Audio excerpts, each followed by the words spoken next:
is our education director, and she's been working with the Harvard Business School Case Method Institute on our primary curriculum. Michelle Borelli is our chief operating officer. She's done all the legwork to make sure everything happens, and that no brush fires start. So we have a great team.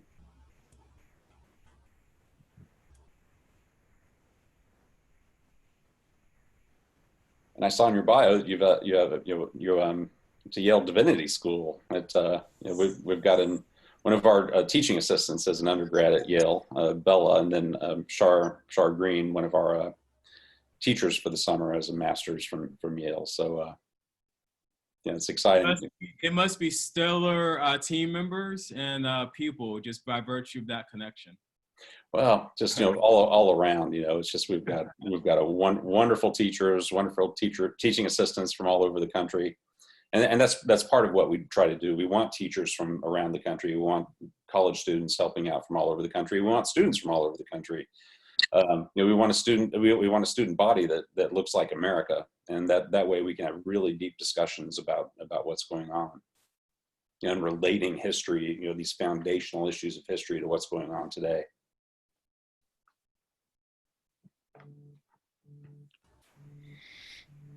Right, so it's 6 o'clock. And maybe 1 more minute. Okay.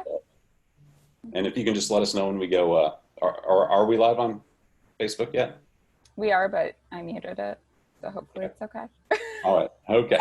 Well, yeah, just when you go live, let's wait about 5 seconds, and I'll introduce Brent. Okay.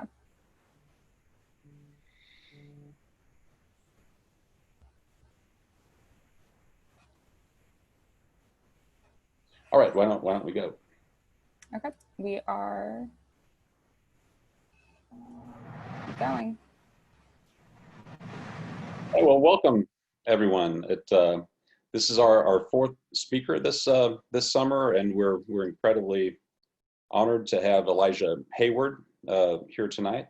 And we want to get started, and I'd like to turn it over to Dr. Brent Glass, the Director Emeritus of the Smithsonian National Museum of American History. Thank you, Bill, and welcome everyone to our 4th speaker in our series. The National History Academy is a history education and civic engagement program for high school and middle school students from across the United States and in other countries as well. We offered this program as a residential program based in Middleburg, Virginia in 2018 and 2019. And that was for high school students. Obviously this summer, with the impact of the COVID pandemic, we could not offer a residential program. Instead, we're offering the National History Academy online. And we've been very gratified to see the response from high school students and this year middle school students for the first time. The program began on July 6th, so we're in the middle of our second of 4 weeks. It consists of really 3 parts: that we have virtual site visits to historic sites and landmarks around the United States that illustrate important themes in American history. The second part are classroom activities, consist of classroom activities led by master teachers.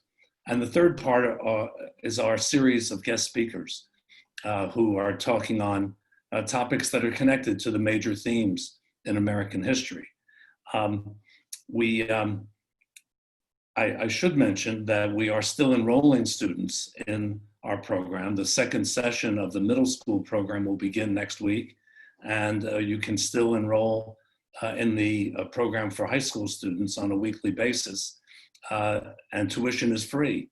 So I encourage you, people who are watching on Facebook or people in the audience who might know a student, middle school or high school student who loves history, loves American history, this is a great opportunity to experience American history through the Academy online. I'm going to now introduce Hashim Davis, who is the Assistant Director of the National History Academy, who will introduce our speaker. And I'm very delighted that my friend Elijah Heyward is our speaker this evening. We're both graduates of UNC Chapel Hill, although a few decades apart. But I'm very delighted, and Hashim Davis, who is also a master teacher, has been teaching history for more than 20 years and has been involved in a number of leadership roles in the Alpha Phi Alpha fraternity, 100 Black Men of Central Virginia, and Young Gifted and Black Academy for University of Virginia Office of African American Affairs. So he's taken a very active interest in the Academy as a lead teacher and as assistant director. And now it's my pleasure to turn it over to Hashim Davis, who will introduce our speaker. Thank you, Brent. I am honored and happy to be here with you. This is an exciting lineup, and tonight's speaker is nothing short of stellar. Elijah Heyward III is a native of Beaufort, South Carolina. He's a Hamptonian, having graduated from Hampton University. He is also a Yale Divinity School graduate, where he was the recipient of the Yale President's Public Service Fellowship. The fellowship supported the development of Young Scholars Academy, a nationwide college access program he founded, which focuses on preparing young men from under-resourced communities to thrive in high school, college, and beyond. He would later earn his PhD in American Studies at UNC Chapel Hill. He curated the show Beyond Walls, Designs for 20th Century Murals at the Akron Art Museum, and contributed to a traveling exhibition that focused on the work of artists such as Ronald Lockett. His interests are varied, including fundraising, arts production and management, and collaborative projects focused on cultural retentions and preservation. The International African American History Museum is just one of the projects that I'm excited to hear about, and I'm going to turn it over to Dr. Heyward. Good evening to the National History Academy. My name is Elijah Heyward III. It's such an honor to have this opportunity to be with you this evening. Thank you, Mr. Davis, for your very generous introduction. Thank you, Dr. Glass, for just your friendship and this opportunity. And thank you to the team at the National History Academy for just a warm welcome and a great opportunity for us to share, for me to share a little bit about myself, but more importantly about the work of the International African American Museum. I want to begin just by inviting all of the students out there to just have a moment with me to consider your favorite subject.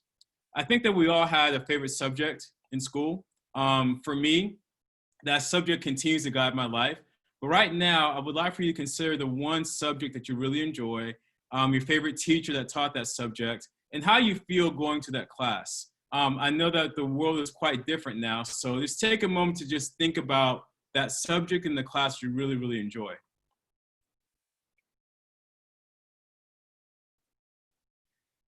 So I'm assuming you have a subject in mind and likely a teacher in mind. So with that thought, I want you to think about what it means to have the opportunity to be in the classroom again, to be around your friends and classmates, and to consider the information that's being shared. For me, my favorite subject growing up was history. I enjoyed the idea of learning about the past because I felt as if learning about the past could create information that I could use to make our future more and more relevant and impactful moving forward. History has been the thing that has been really important to me for another reason, because I'm originally from Beaufort, South Carolina. Now, if we were in the room together, I would now say, has anyone been to South Carolina before? And ask you to raise your hand. So if you've been to South Carolina, raise your hand wherever you are. If you haven't been, I think you should definitely come because it's an amazing state.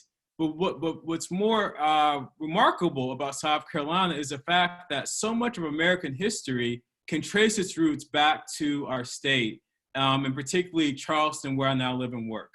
Growing up in the low country of South Carolina in Beaufort, which is about an hour south of Charleston, was really remarkable because in our low country area, you have the opportunity to learn about the Revolutionary War, the Civil War, Reconstruction, and a lot of things that continue to influence the way that American history is taught and really learned and absorbed by day to day.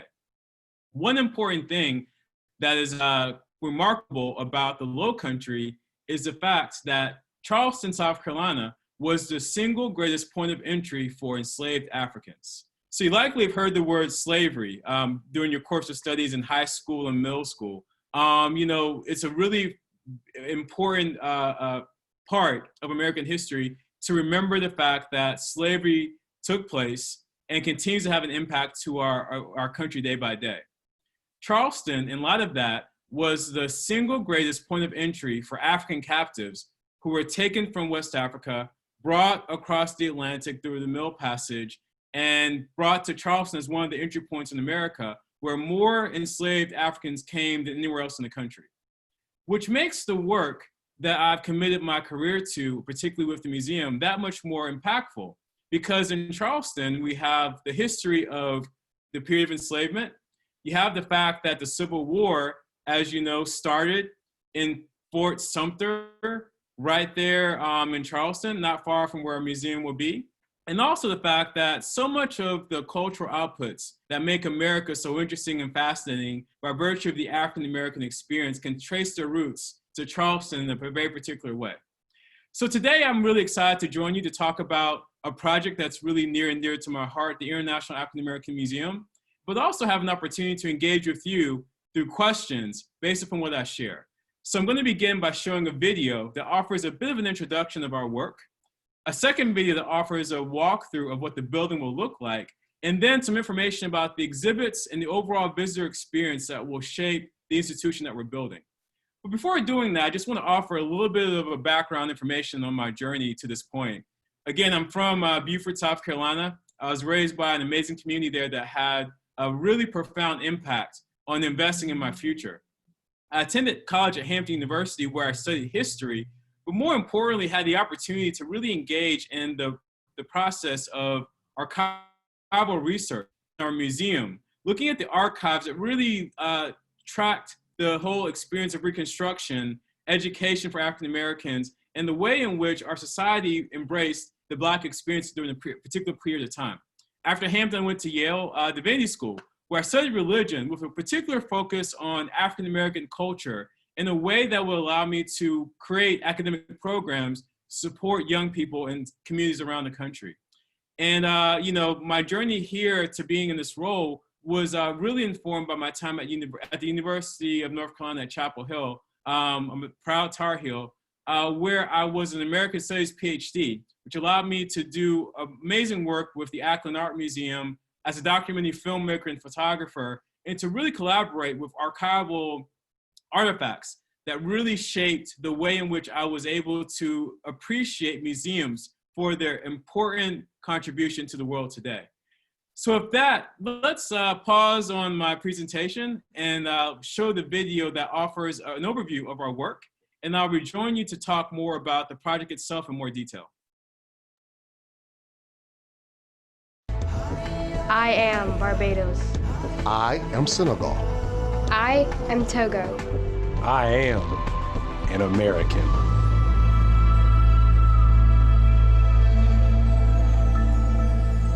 The IAAM is a new museum of African American history and identity. The IAAM experience will communicate the largely overlooked history of African Americans in the Low Country, in South Carolina, and the nation, to explain how this population is indelibly woven into the fabric of the complete American story. In my view, one of the greatest casualties of the period of enslavement is the fact that the Africans who were brought here and sort of current day African Americans, our history, our sense of history, understanding where we came from, what our culture was, what our language was, that was all whitewashed away. 48.1% of all of the African slaves that came to the United States entered this country through Charleston. So blackness, black culture, the African experience, the African American experience, slavery, however you want to slice it, this is ground zero. So to have a museum on the spot where enslaved people came through just helps to frame the African American experience in this country in a way that I believe will be just extraordinarily uplifting. it was important that that history be presented. And also so important for us to honor those who were brought here in chains in the bottom ships, who they and their families helped build this community and build our country. I absolutely believe this will be one of the most important sites, museums, memorials in the entire country because of the intersection of history, of location. I think about Ellis Island, and I have friends whose families came through there, and I feel, I've seen, you know, just what that means to them, and I've always felt a little, you know, disconnected from that because I don't have any history there. Well, here's the opportunity for people of African American descent to have that kind of a connection. We're always aware, if we choose to be, of the ghosts and echoes of an almost inexpressibly wise past. And I think what the museum does is say, let's learn our history. We can both feel the stultifying prison that slavery obviously is, and at the same time be uplifted knowing that we have appealed to the better angels of our nature. I am Ghana. I am Liberia. I am Angola. I am an American.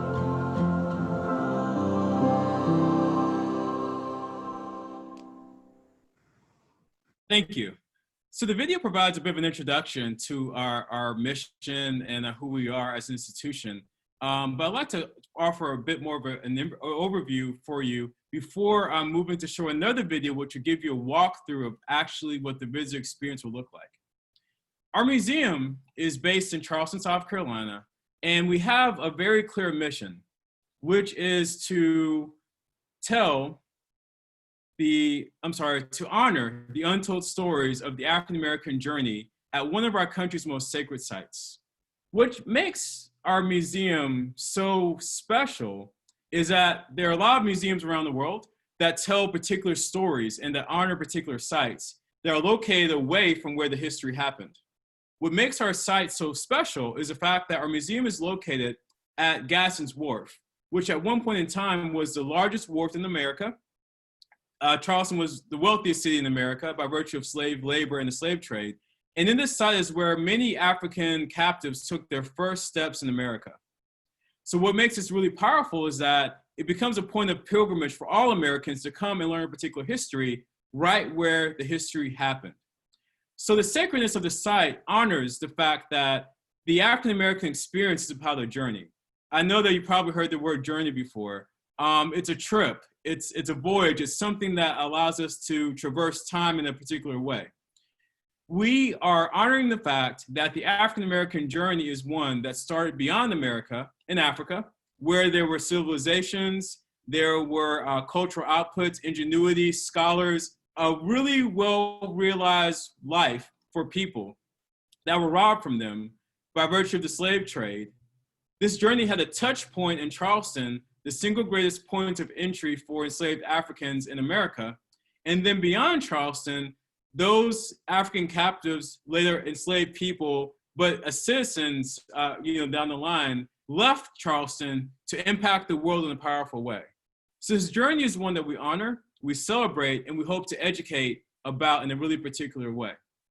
When I think about the word journey, I think it's also really important to think about where we are in our American history. I think that over the course of generations, we've seen the power of American citizens who've taken the word justice into their own hands.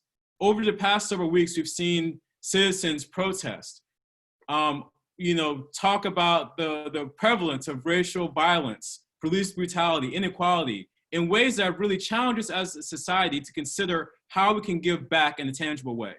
There's several paths in which this happens. There's several paths in which we've seen the outcomes in a positive way from people being made aware of the injustices that continue to impact our country. One impact, though, that we see through our work is the power of education and information. So it's our commitment as a museum to honor the past as a way to show all citizens of their role to be actors in ways in which we may not always see. I think that we understand the big names of history, George Washington, Martin Luther King III, and others. But I also want to say that it's important to remember that as citizens, we all have an opportunity to be actors towards justice in ways that we've seen through those untold stories of the American history journey that are not always celebrated in the way in which they should be. So with us, we exist to make that something that we commit to as an institution, so that anyone that comes to our museum leaves inspired to be active agents in change. So I now want to talk more about the building itself. When I was in high school and middle school, I wanted to be an architect. Unfortunately, that didn't work out. So now I have the opportunity to build in a particular way that's a little bit different. Our building itself is representative of the fact that American history is something to be studied, celebrated, and elevated in a particular way, using the African-American lens as a frame of reference. So with that, I'd like to move to show the video of our actual building so you can kind of see what it's going to look like when it opens, and I'll talk more about what it all means as far as the symbolic nature of its design.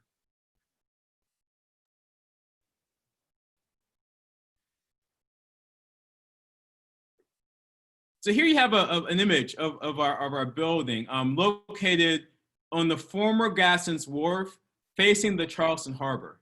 You notice that the building doesn't really appear to have an entrance. That's because the stairway for the building is in the middle, which allows for the building to appear to be floating, a symbol of how we elevate the African-American legacy and information, and also allows for the building to appear quiet and silent, to allow the grounds themselves to have a sacred nature that we celebrate and honor, given the history that happened there. So we're entering the plaza underneath the building where people will convene, but also will be an opportunity for programming when we open. And we'll enter through the staircase in the middle to have the visitor experience that begins once we enter. It's important to note that this is a rendering that has shifted because of the fact that when we open, we'll be filled with exhibits and whatnot. So it'll be a blank slate, but it gives you a feel for the type of museum and visitor experience that we're creating at the museum. And this is the other part of the plaza that's important to see, to give you a feel for what it is when you actually enter.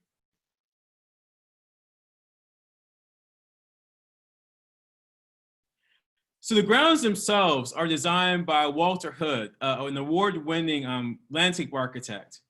And they're meant to really provide attention. There's a place for us to memorialize, to honor those that were lost through the Mill Passage on our site, but also allow for a space for people to convene and celebrate this important story that we're telling.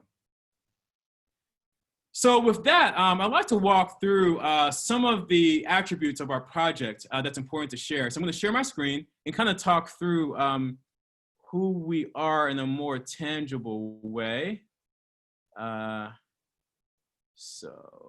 Okay. So as I mentioned,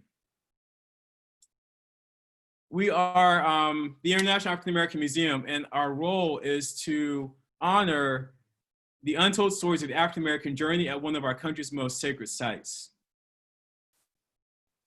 The fact is that we're talking about the word journey, and this journey is one that is one of centuries. So we start far beyond the slave trade to really zero in on the fact that African American history and culture is something that is informed by the African experience, one that we continue to honor and be impacted by day.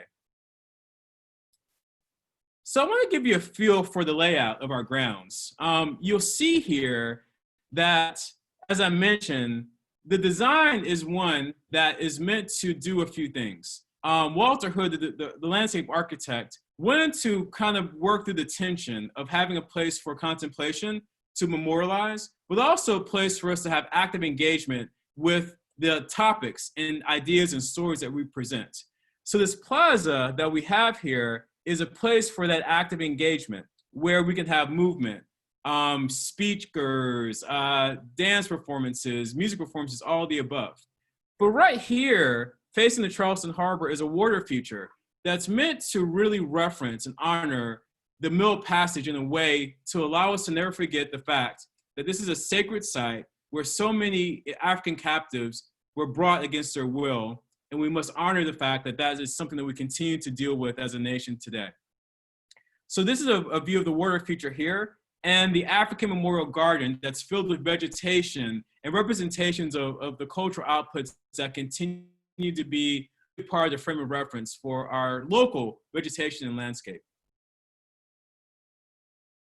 So one key part of the African Ancestry Memorial is this particular feature here.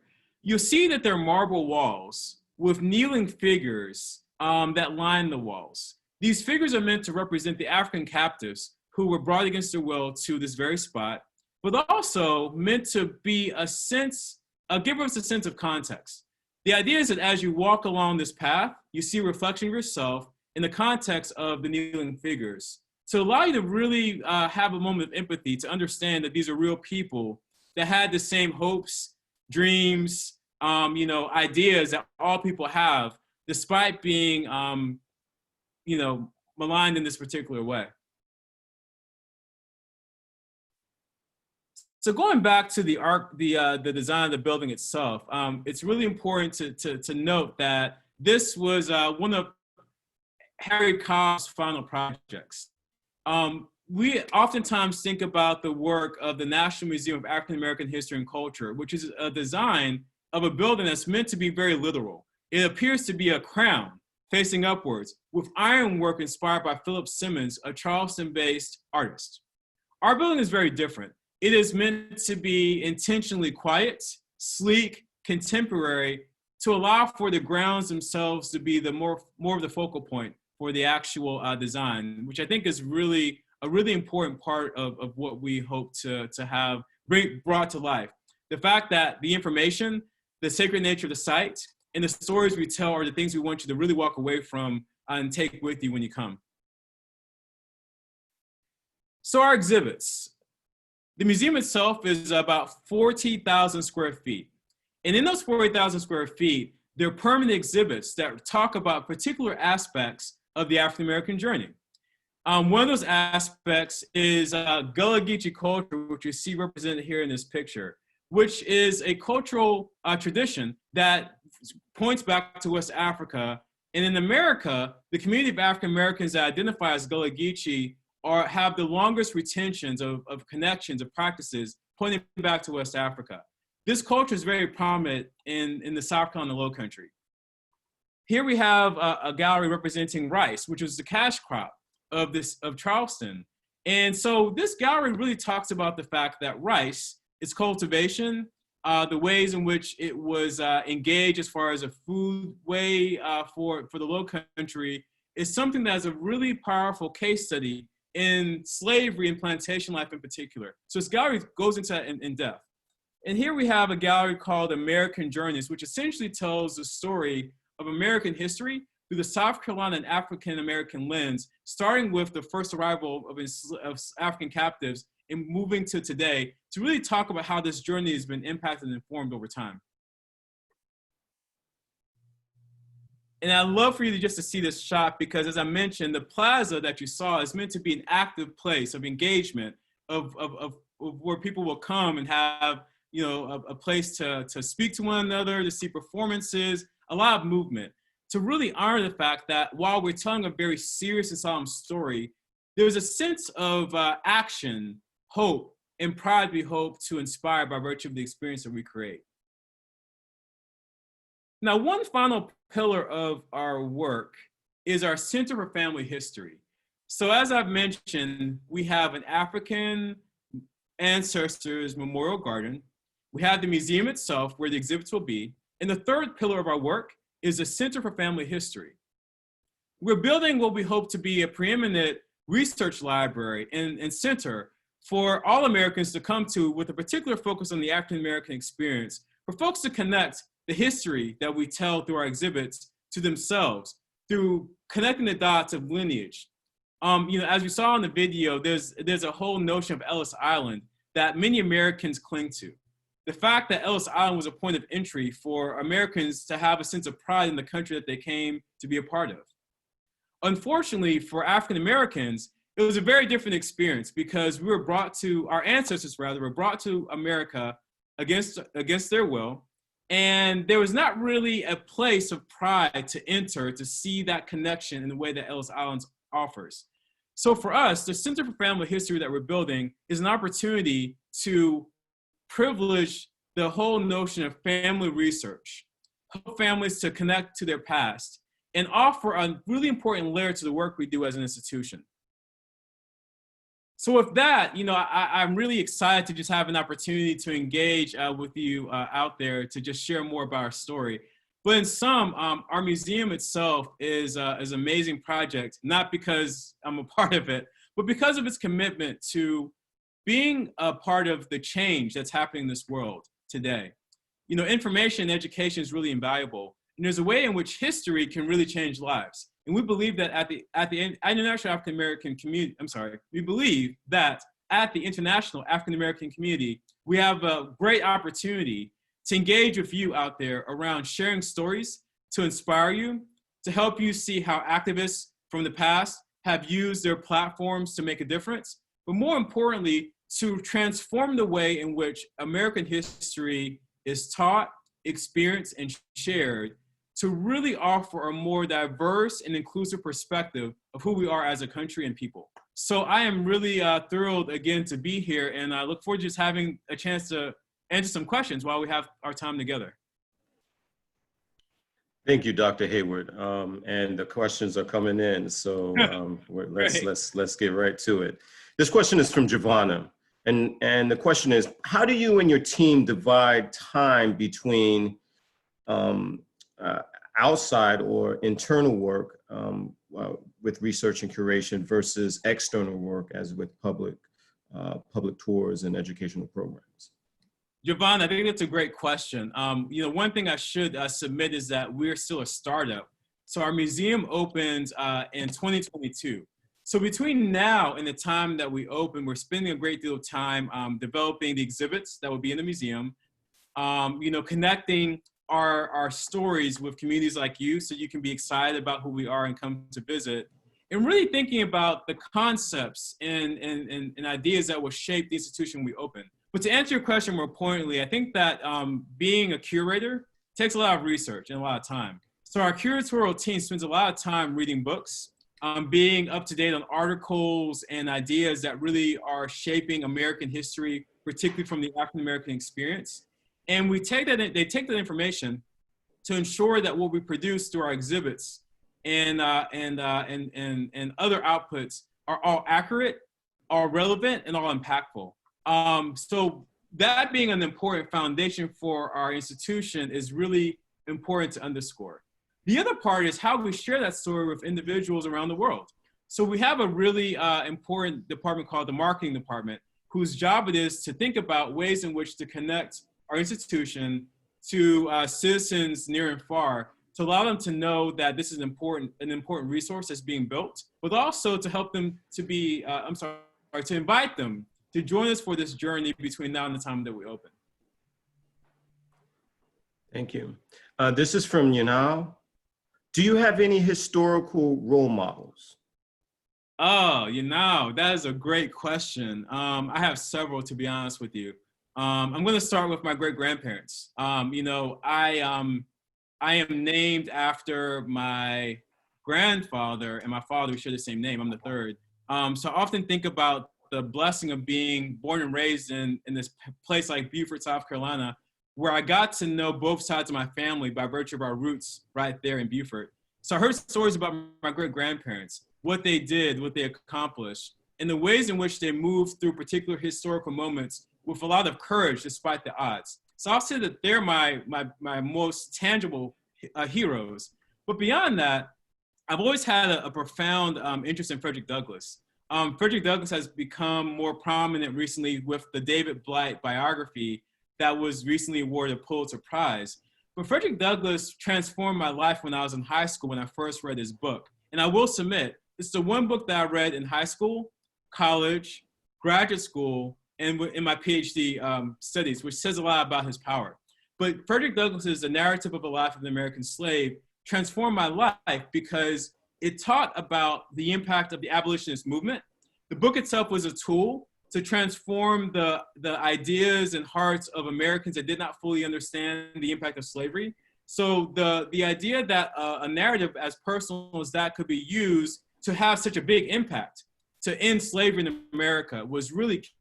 Beyond that, I was transformed by the harsh realities that he described about slavery in a way that was so personal that allowed for the reader to really understand that this is really something to be taken seriously. The other thing too that really occurred to me about the book when I read it, which makes Frederick Douglass one of my historical heroes, is the fact that he had a sense of faith and hope and pride in his future. So despite his circumstances, he believed that there was something more out there for him in his future, which became true. So I think for all of us, he's a reminder that it's important to dream and to look beyond our current circumstances, even in a pandemic, to know that there's a wider world out there. And then the final part is that, you know, when he learned how to read, he talks about this new world opening for him they didn't even know was a reality. And I think that's an important thing for us to remember, is the power of knowledge and information to transform the way we see ourselves in the world around us. And beyond that, this is a long answer, so you must know that I really feel passionate about Frederick Douglass. Beyond that, I'm really fascinated about how Frederick Douglass engaged with image making to change the way in which the African-American image, or the Black image, was seen by folks outside of our community. So Frederick Douglass was the most photographed man of the 19th century. Can you think about that? So I would say that, you know, if he was on Instagram now, he would be a really amazing Instagram person, because he knew how to take pictures and use the visual image in a way to transform ideas. And for him, as Professor Sarah Lewis talks about from Harvard, there's a really important factor of visual representation that can transform the social dynamic of countries like ours at pivotal points. And Frederick Douglass models that. So in sum, Frederick Douglass and my great-grandparents are two historical heroes of mine that I'm really just excited to share with you. Absolutely. What a great way of messaging the importance of reading. That can't be greatly understated. This question is from Melissa. What are going to be the major differences between this museum and the national one in DC? That's a wonderful question, Alyssa. Boy, these are great questions. I'll say this. The National Museum of African American History and Culture in Washington, D.C., part of the Smithsonian Network, is a great partner of ours. We benefit greatly from their work, and we're just thrilled to have Secretary Lonnie Bunch on our National Advisory Committee. With that being said, the distinct difference in the two institutions are pretty discreet at times, in the sense that we have the benefit of having our museum based at a very historic site. So while the National Museum is on the Mall, which is really prominent and really important, our museum is based on a site where the actual history that we talk about happened, which offers a sacred nature to the work that we do by virtue of illuminating the African-American journey through this particular lens. So I'd say that the power of place is one. The second thing is that we have a very specific focus. Our focus is on the relevance of South Carolina to the African-American journey. So as I mentioned before, our story is one that we share that begins beyond Charleston in Africa, has a touch point in Charleston, South Carolina, and then goes out to impact the world. That touch point is one that we zero in on, using the African-American lens to be a discourse frame for us to connect Charleston to other ports, slave ports around the world, but also to really argue the fact that there's an African diaspora. When I say diaspora, there is a connection that many places around the world have to Africa by virtue of African people being there by virtue of the slave trade. So, Charleston in the Low Country is connected to the Caribbean, it's connected to Brazil, it's connected to anywhere Black people have found themselves by virtue of transportation, either forced or by choice. And it's important to have an opportunity to study that in a really profound way. And we do that from the lens of Charleston in our particular touch point and entry. So again, we were much smaller than the National Museum, but I would argue that our mission is as grand and as powerful, and we're really excited to have them as a partner in our endeavor. Thank you. This one is from our very own Brent. Will the museum present recent events such as the massacre at Mother Bethel Church in 2015? Yes, I'll say that the Charleston massacre was a profound touch point for our history as a country. I happened to be in Charleston the night it happened. I knew people who were impacted by it by virtue of that were lost there and even beyond that. And I think that it really forces as a nation to really consider, the role of race and how we have an opportunity to really change our course in really important ways. So I'll just say that our museum is a very contemporary space.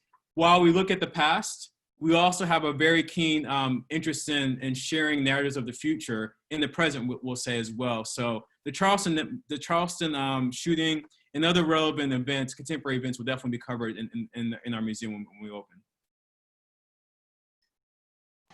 This question is from Thomas. Who or what inspired you to go into this line of work?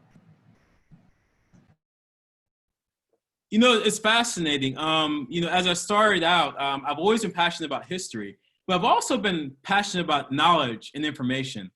When I was younger, I spent a great deal of time at our local library, our public library.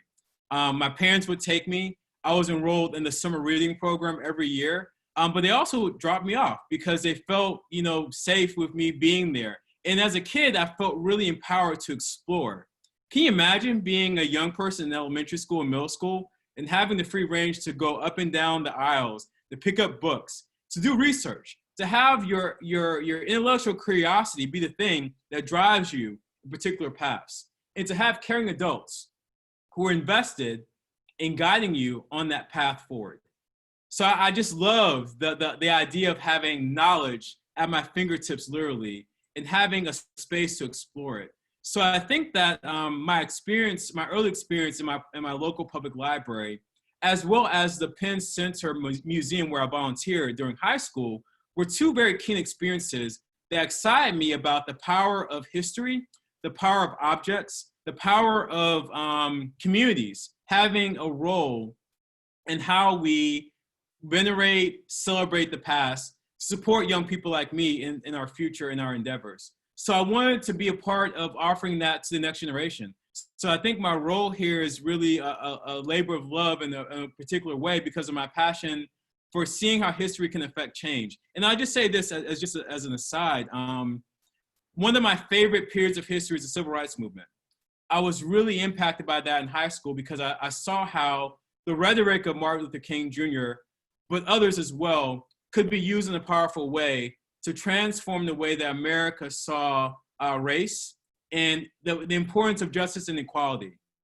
And for me, I always wanted to figure out, how I could be a part of that type of movement. Well, today we have this opportunity. We all have an opportunity to not ignore the unrest that has come about, to really highlight the role of police brutality, the role of unarmed death, and all these things that have captivated us as a nation. And to me, the different ways to resolve this matter, but my particular contribution to this matter, or to being a part of the solution, is contributing to education and this institution as a way to really allow for information to be a portal for us to really improve the future for generations to come. So for just to sum it up, I've always loved history.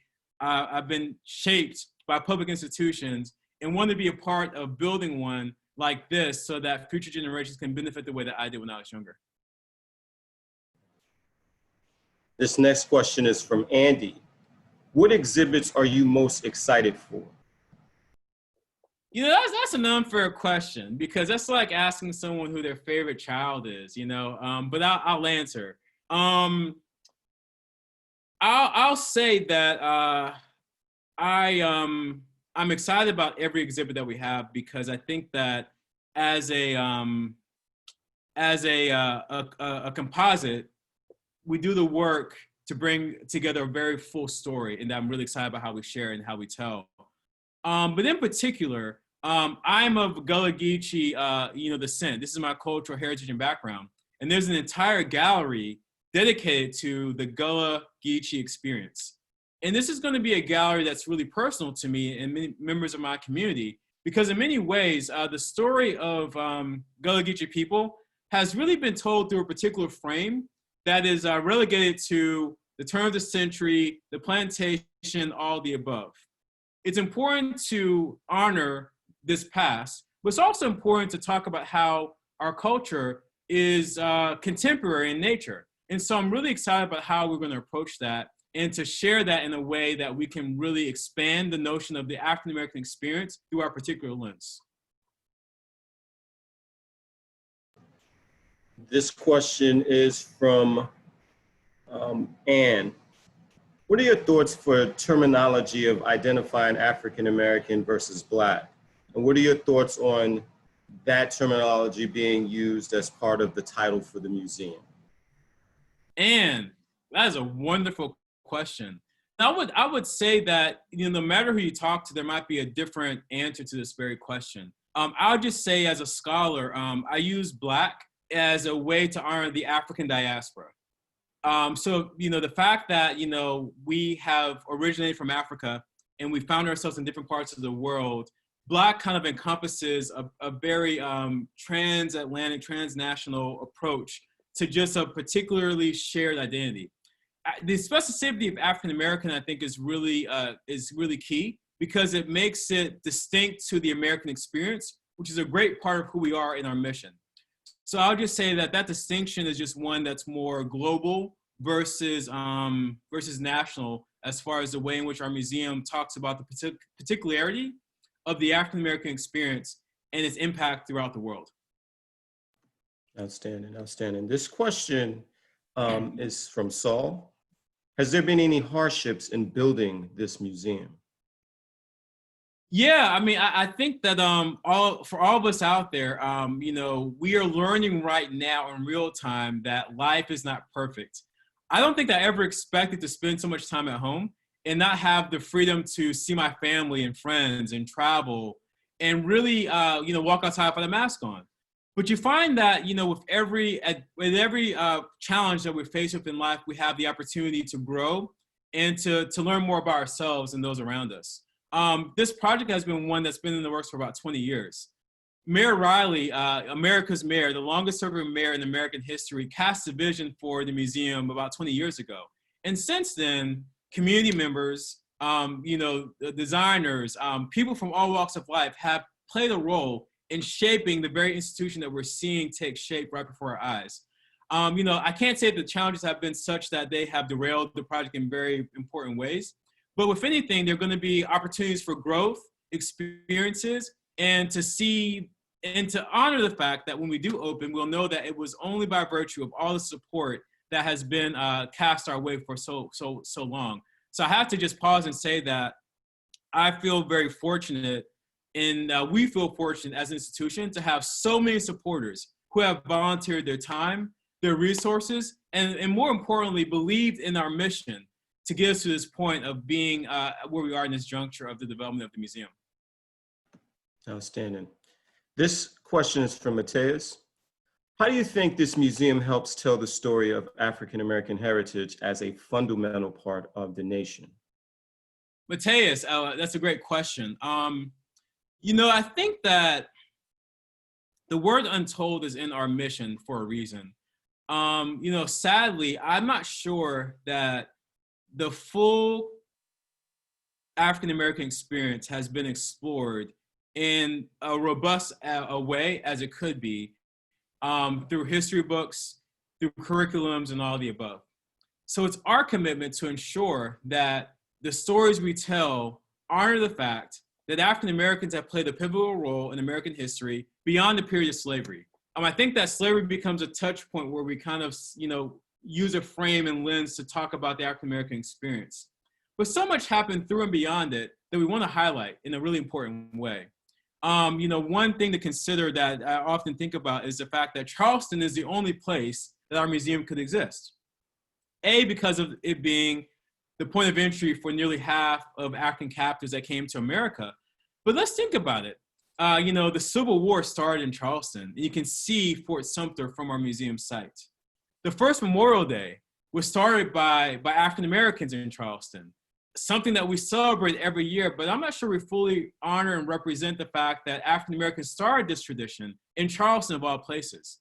There's jazz, there's their food traditions, there are all of these things that really shape the American experience. So for us, we have a profound opportunity to consider how the story of America can be expanded and further complicated in the best way possible by centering it on the contributions of African Americans who have achieved and done so much despite the greatest odds. This is coming from our very own Bill Sellers. The civil rights movement of the 60s had so many leaders from the church, especially with the Reverend Dr. Martin Luther King Jr. and the SCLC. Church leaders aren't as visible today, especially with your perspective as a Divinity School graduate.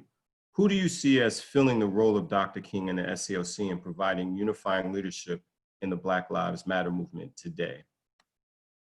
Bill, you're trying to stomp me here. That's a good question.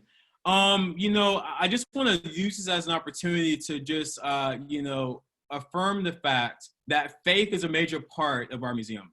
We receive funding from the Lilly Endowment to ensure that we honor and connect with faith communities around the country in the way in which we build a museum. So we're thinking about this in a very tangible way in the work that we do. I would say that one way to think about the civil rights movement is the fact that it was centered on particular leaders who represented a particular frame of reference. They were male. They were, they had a particular privilege in the way they represented themselves. We don't hear much more about the women, who are part of the movement, or, queer actors, or folks who may not have had the educational attainment that Dr. King had. So I would say that one benefit that we have in this current movement is the fact that we see a very broad cross-spectrum of America united around a common cause. And there's a way that leadership is not centralized, but feels more equitable, which I think is very exciting.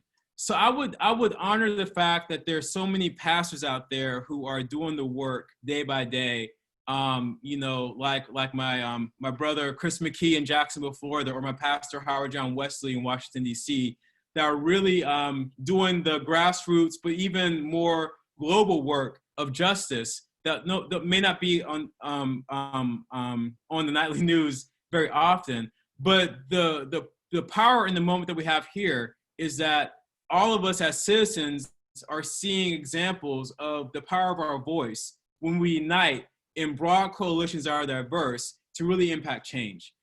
So yeah, that's my take. Thank you. And we're going to try to squeeze as many questions as we can. These are some incredibly thought-provoking questions. So I think we get a little bit more time just to ask them. I'm really enjoying this engagement. I'm sorry that we can't do this in person. So thank you to everyone that's out there that's really took the time to be a part of this discussion. Thank you, sir. This is from Jasmine. Are you able to tell us an interesting fact that not a lot of people know about African American culture or history? Jasmine.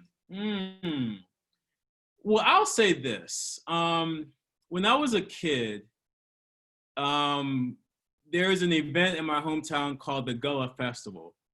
The Gullah Festival celebrated Gullah culture and was a widely successful endeavor started by the Pazant family in Beaufort, South Carolina. My favorite part of the Gullah Festival is that there is this traveling museum called the Black Inventions Museum. This pop-up museum would take up space in a local hotel or local school cafeteria. It would essentially be an opportunity for citizens to walk around and see all the things that were invented by African Americans. And as a kid, I found great pride to learn that common things like, I believe, the elevator or the stoplight, all these things that we engage with day to day were invented by African Americans. And so I would say that for me, the facts that make me the most excited artifacts related to everyday contributions of ideas, of inventions, of cultural outputs that we take for granted that we can trace to the Black experience in a particular way. And that is a very profound thing because every community out there of all backgrounds can say that we have pride in something, a pride in being a part of the American fabric in a particular way. For the African American community, though, I think that knowing that there's these really profound ways in which our intellectual capacities were leveraged to change the world in a positive way really excited me as a kid, and I'm really excited that we will commit ourselves to sharing those stories in our museum. Thank you. I think we have enough time for about 2 more questions. So this question is coming from Gintalji. During the course of African American history, I've noticed an emphasis on religion and religious practices such as singing hymns and attending church. Will this be reflected at the International African American History Museum? Exactly. Yes. You know, I think that it's important to consider how information is shared. So some of us learn by doing, some of us learn by hearing, some of us learn by seeing. And the power of faith traditions is that they offer a comprehensive approach to absorbing information. So I hope I answered this in the way in which you intended. But for us, you know, we have exhibits. We also want to have programming. You know, I'm really proud to have Brenda Tyndall on our team. She's our Director of Education Engagement, who's really considering the ways in which the visitor experience connects with those who come through our doors. A big part of that experience is how faith can be a portal for us to learn about the African American experience. I say the same can be done for art and other ways like that, but faith in particular does a few things. For one, churches were many of the first institutions that were started by African Americans after they were emancipated. And even on plantations, faith was a thing that allowed for cultural retention to be in place from Africa, but also allowed for people who were captives to have a sense of liberation because the spirit could never be enslaved. So the songs that were sung, the worship that was done, the way that culture was formed are all examples of how information and history was preserved for us to experience and benefit from today. And honoring that tradition is really central to the work we do. And I am really, really excited to have that be a part of the museum.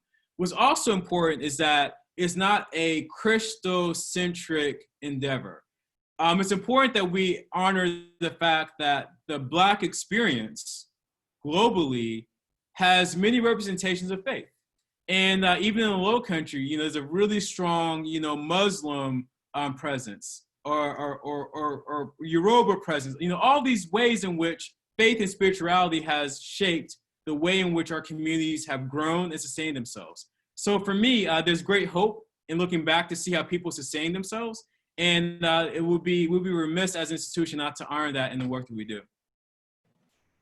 Dr. Heyward, I wish I had more time to fill these questions. These questions were outstanding. I'm excited at the opportunity of visiting that museum. I'm looking forward to that experience. On behalf of my students and the staff, I just want to say thank you for having this opportunity, sharing this opportunity, I should say, with us. You're an inspiration. Your story is an inspiration, and this creation of this sacred space is an inspiration. So I'm going to now turn it over to Bill. And Dr. Heyward, I just want to thank you as well. Your enthusiasm for the project and your knowledge is really inspiring. It's a wonderful opportunity for our students to be able to interact with you. And I hope next year you're talking to our students in person. But this has been part of, you know, you've been part of a speaker series. Last night we had Dr. Gretchen Soren, the author of Driving While Black. On Monday we had David Vella, the acting director of National Park Service.